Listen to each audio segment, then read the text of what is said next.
आऊज़ुबिल्लाहिमिनश्शैतानिर्रजीम बिस्मिल्लाहिर्रहमानिर्रहीम। मैं हूं समर फ़ारूक चौधरी और आप देख रहे हैं आपका अपना यूट्यूब चैनल मैथ मास्टर।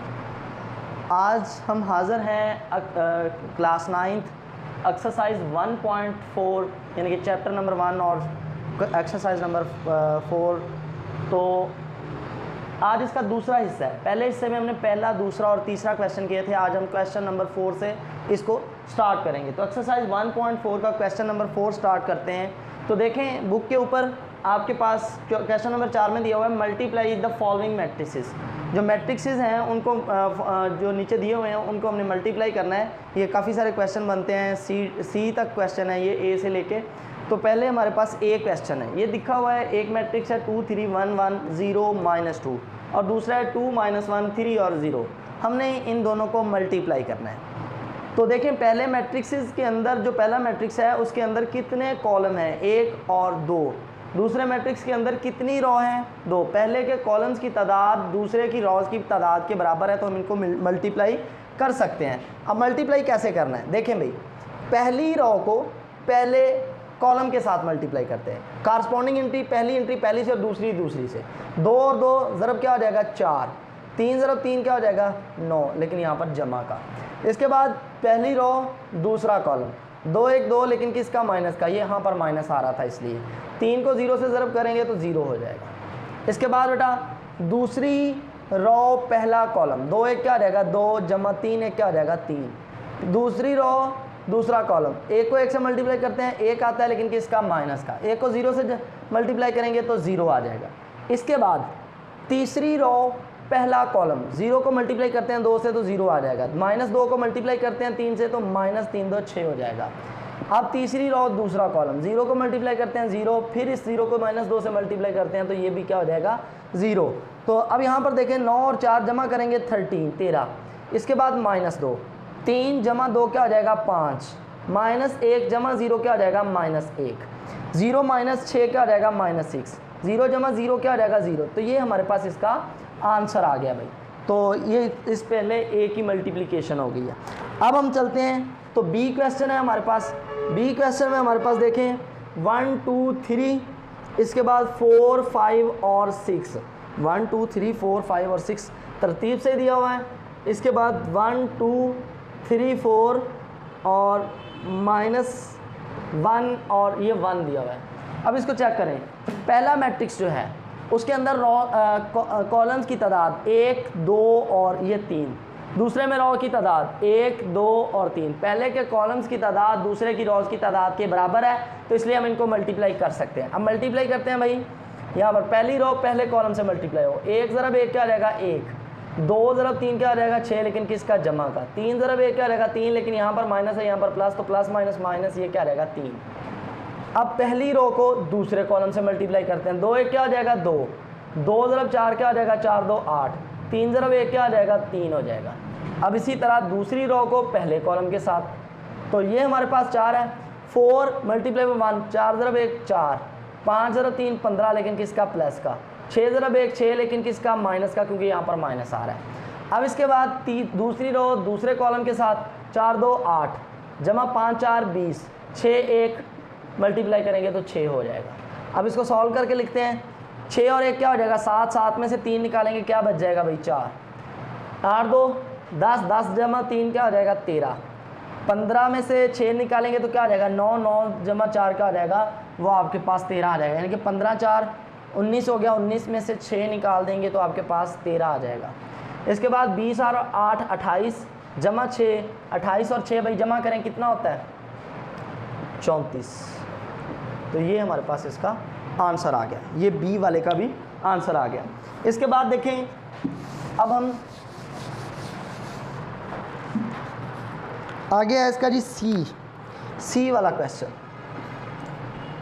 तो यहाँ पर चेक करें 1 2 3 4 -1 और 1 आ रहा है।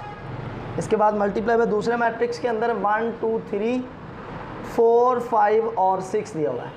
अब चेक करें, पहले के अंदर कॉलम्स की तादाद 1 2, दूसरे के अंदर रोज़ की तादाद 1 और 2। पहले के कॉलम्स की तादाद दूसरे मैट्रिक्स के रोज़ की तादाद के बराबर है, इसलिए इनको मल्टीप्लाई किया जा सकता है। अब मल्टीप्लाई करते हैं, पहली रो पहले कॉलम से मल्टीप्लाई होगी, 2 1 ज़रब 1 क्या हो जाएगा 1, जमा 4 ज़रब 2 क्या हो जाएगा 8। इसी तरह पहली रो दूसरे कॉलम के साथ 2 1 2 जमा 5 2 10। अब पहली रो तीसरे कॉलम के साथ 3 1 3 जमा 6 2 12। अब क्या करते हैं दूसरी रो पहले कॉलम के साथ 3 1 3 जमा 4 4 16। दूसरी रो दूसरे कॉलम के साथ 3 2 6 जमा 5 4 20। दूसरी रो तीसरे कॉलम के साथ 3 ज़रब 3 9 जमा 6 4 24। अब इसी तरह तीसरी रो पहला कॉलम तो -1 और 1 मल्टीप्लाई होंगे -1 जमा 4 1 4। तीसरी रो दूसरा कॉलम 2 1 2 लेकिन माइनस का और 5 1 5 जमा 5। तीसरी रो तीसरा कॉलम 3 1 3 लेकिन किसका माइनस का जमा 6 1 क्या हो जाएगा 6। अब इसको सॉल्व करके भाई लिखते हैं 8 1 क्या हो जाएगा 9, 10 और 2 12, 12 और 3 15, 16 और 3 19, 20 और 6 26, 24 और 9 24 और 9। देखें भाई 9 4 क्या हो जाएगा 3 1 और 33 आ जाएगा। 24 और 9 क्या आ जाएगा 33। 4 में से 1 निकालेंगे 3, 5 में से 2 निकालेंगे फिर 3 आ जाएगा, 6 में से 3 निकालेंगे फिर 3 आ जाएगा। तो ये बेटा हमारे पास इस सी वाले का आंसर आ गया। इसके बाद है जी डी वाला हम सॉल्व करते हैं, तो उसको चेक कर लेते हैं। ये डी वाला ऑप्शन है, यहाँ पर हमारे पास 8 5 6 और 4 आ रहा है। इसके बाद मल्टीप्लाई बाई 2 -5/2 और -4 और फिर क्या आ रहा है 4 आ रहा है। अब इनको मल्टीप्लाई करते हैं। देखें पहले मैट्रिक्स के अंदर रॉज की तादाद 1 और कॉलम्स की तादाद 1 2, दूसरे मैट्रिक्स के अंदर रॉज की तादाद 2।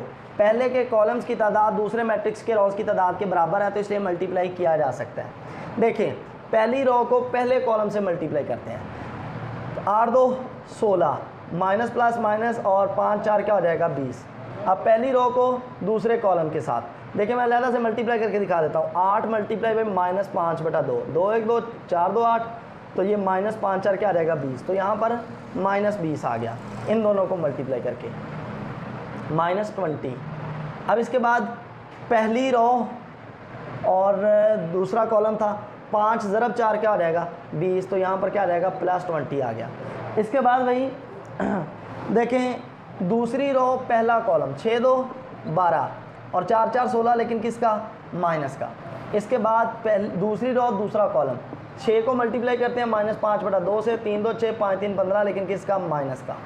अब इसके बाद 4 और 4 ज़रब क्या आ जाएगा 16 हो जाएगा, तो j प्लस का 16 आ गया। अब देखें 16 - 20 तो -4, -20 जमा 20 0, 12 - 16 -4, -15 जमा 16 प्लस का 1। तो ये हमारे पास बेटा इसका आंसर आ गया। इसके बाद इसी का लास्ट क्वेश्चन है ई वाला क्वेश्चन।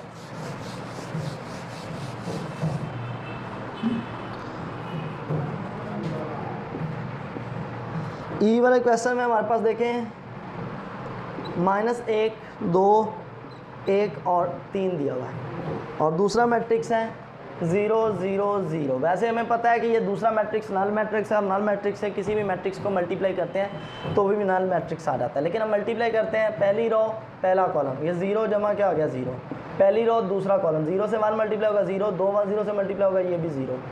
अब दूसरी रो पहला कॉलम 1 मल्टीप्लाई होगा 0 जमा 0 मल्टीप्लाई होगा 3 0, फिर इसी तरह 3 मल्टीप्लाई होगा 1 0 0 से मल्टीप्लाई होगा 0 जमा 3 मल्टीप्लाई होगा 0 से तो 0।